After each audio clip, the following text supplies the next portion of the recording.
अपराजिता सारंगी, अब आप ही बताइए। अपराजिता जी, आपकी सीटें कम हो रही हैं, जेडीयू की 22 सीटें बढ़ रही हैं। अपराजिता जी, इसमें क्या संदेश है?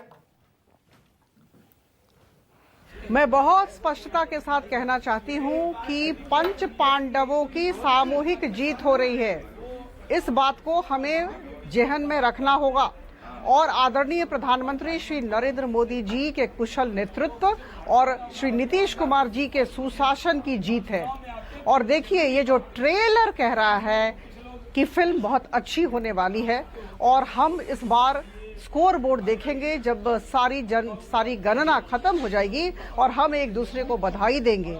तो देखिए, जहां तक पंच पांडवों का सवाल है, हम सब मिलकर मैदान में उतरे हैं। महाभारत का युद्ध चल रहा है और महाभारत में पांडवों का विजय होने वाला है। अच्छा, ठीक है। मुझे लगता है कि देश में बहुत ही इलेक्शन कमीशन जैसा आंकड़ा बता रहा है कि जेडीयू और बीजेपी दोनों 70 सीटों पे आगे।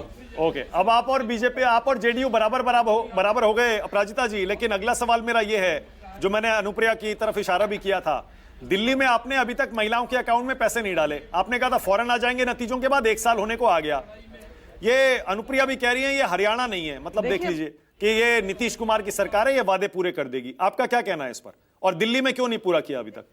देखिए, मैं कह दूं, मैं कुछ आंकड़े आपको निश्चित तौर पर देना चाहूंगी। जहां तक प्रधानमंत्री मोदी जी का बिहार के प्रति रुख का सवाल है, मैं कह दूं कि 9,85,000 करोड़ इन सालों में, इन 10-11 सालों में प्रधानमंत्री जी की सरकार ने बिहार को भेजा है। और जब लालू यादव जी यहां केंद्रीय मंत्री थे 2004 से 2014 के बीच, महज 2,80,000 करोड़ रुपए बिहार को विमुक्त किए गए थे। इतनी राशि विमुक्त की गई थी। और जहां तक पर कैपिटा इनकम का सवाल है, अभी वर्तमान में बिहार का पर कैपिटा इनकम 68,000 रुपए है। मैं ये कहना चाहती हूँ कि विकास की राजनीति लोग समझते हैं। अपराजिता जी, सरकार ने क्या काम किया? विकास की जो, सुनिए ना अपराजिता जी, रिपोर्ट कार्ड रखने का टाइम तो चला गया। मैं तो मान रहा हूं कि आपकी रिपोर्ट कार्ड पर, आपके वादों पर आपको वोट पड़ गया। अब तो नतीजे दिखा रहे हैं ये बात। लेकिन मैं ये पूछ रहा हूं, अनुप्रिया कह रही है ये हरियाणा नहीं है। दिल्ली का उदाहरण मैंने दे दिया आपको। क्या आप ये इशारा कर रही हैं कि बिहार भी सरकार अपना वादा पूरा करेगी तो केंद्र के पैसे से करेगी? देखिए, मैं आपको बताना चाहूंगी कि जहां जहां जैसे वादे किए हैं, हमने वादों की पूर्ति भी की है, आज हो या कल हो।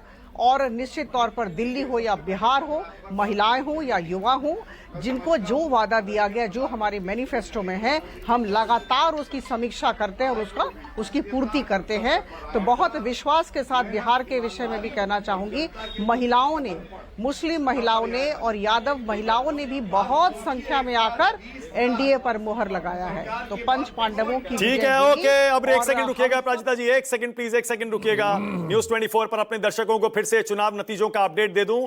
आपकी स्क्रीन पर ये सारे आंकड़े अपनी कहानी खुद कह रहे हैं। एनडीए प्रचंड बहुमत के साथ बिहार में सरकार बनाने जा रहा है एक बार फिर से। 2005 के बाद से आपको पता है नीतीश कुमार एक बार भी विधानसभा का चुनाव हारे नहीं है, चाहे वो महागठबंधन के साथ लड़े हों, आरजेडी के साथ या बीजेपी के साथ। एक बार फिर वही हो रहा है। नीतीश कुमार के नेतृत्व में एनडीए बड़े बहुमत की तरफ बढ़ चला है और अब 2.5 घंटे की काउंटिंग लगभग पूरी होने वाली है। अब यह माना जा सकता है कि ये रुझान नतीजों में तब्दील हो रहे हैं, एग्जिट पोल सही साबित हो रहे हैं।